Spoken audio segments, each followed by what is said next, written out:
And good morning again. We're going first this morning to Fairbanks, Alaska to talk to Joe Miller, who may have defeated incumbent Republican Senator Lisa Murkowski, a member of the Senate leadership, in the Republican primary up there. We have to stress may have beaten Senator Murkowski because they are still counting votes, and at last count he was running about 1,700 votes ahead. It may be 2 weeks before we know the final outcome there.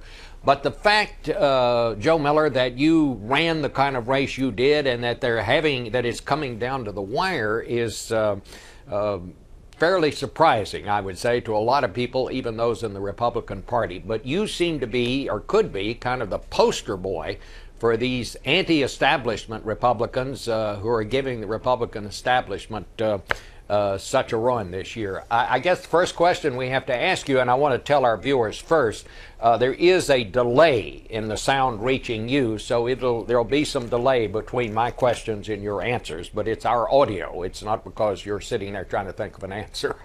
It's just the audio. How did you do it, Joe Miller? Well, you know, there are a number of factors. It involved, of course, obviously Governor Palin's endorsement, Governor Huckabee's endorsement, Lieutenant Governor Lehman, a number of radio personalities here in Alaska, including Dan Fagan, Glenn Beagle, and really at the base of it, our volunteer network. This is a very small state population-wise, and elections here are determined by the strength of your volunteer network. And we had volunteers that worked day and night.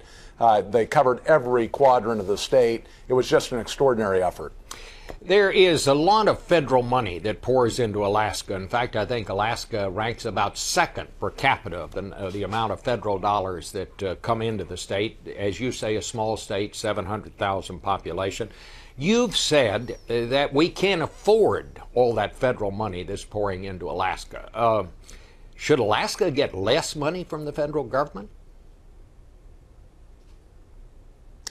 You know, the government is going bankrupt. I don't think anybody can deny it's sitting at $13.3 trillion in absolute debt, by some estimates $130 trillion in future unfunded obligations, that we are in any way in a good financial state. And that means that everybody in this nation is going to have to do some belt tightening. I think that's just common sense. But I think the answer to this is to basically transfer the responsibilities and power of government back to the states and the people. That is really the only answer, I think, out of this crisis. And for Alaska, that means our resource base. And certainly this state, with its resources, could be incredibly independent, incredibly economically powerful.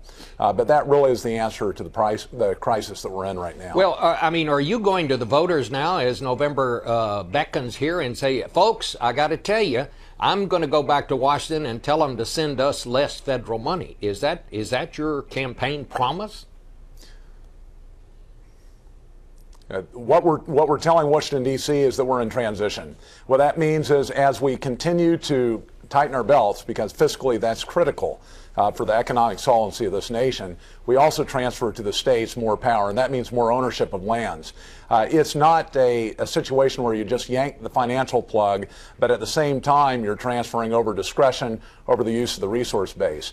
In this state, 2/3 of it is owned by the federal government.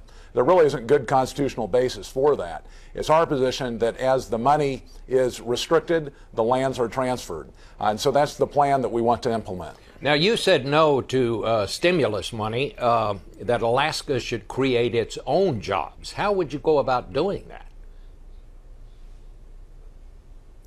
The resource base is extraordinary in this state. We have a hydrocarbon resource base, a mineral base, which is extraordinary, beyond that of any other state. The resources in this state, if only a fraction of them were tapped, would create more than enough jobs for the residents of this state and could be the economic engine, frankly, of the United States. We are an incredible state with incredible resources. You have also taken some fairly controversial, some would say very extreme positions. First, you say you want to phase out Medicare. You want to privatize Social Security. I have to say there are a lot of people in Alaska who are on Medicare and are getting Social Security. Isn't that position going to be a problem for you in the election, in this general election? Well, Yeah, and I would suggest to you that if one thinks that the Constitution is extreme, then you'd also think that the founders are extreme.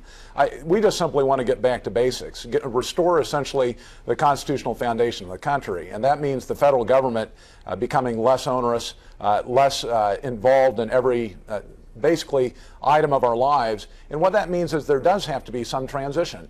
With respect to Social Security, what we've said consistently throughout this race is that if you've paid into the system, if you're dependent on the system, we have got to get the fiscal house in order at the national level so that we can continue to pay those benefits.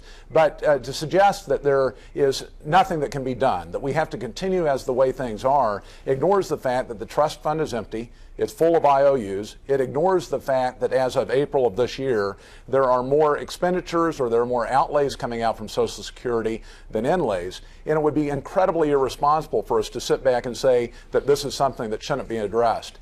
There are a lot of different options out there. We have to look at all the options that are out there, including privatization. It's something certainly that Bush championed in his first administration, something that Representative Ryan is looking at. I believe that it is irresponsible. It is basically part of the crisis of leadership in D.C. to not look at Social Security and understand that there has got to be a solution posed. We've got to take a look at it and make sure that we create a solution so our seniors aren't left out in the cold. Well, I want to thank you for being with us this morning. I hope we can visit with you again as we get closer to November. Joe Miller, who may turn out to be the Republican nominee for the Senate, ending a 30-year period when either Lisa Murkowski or her father represented that state in the United States Senate.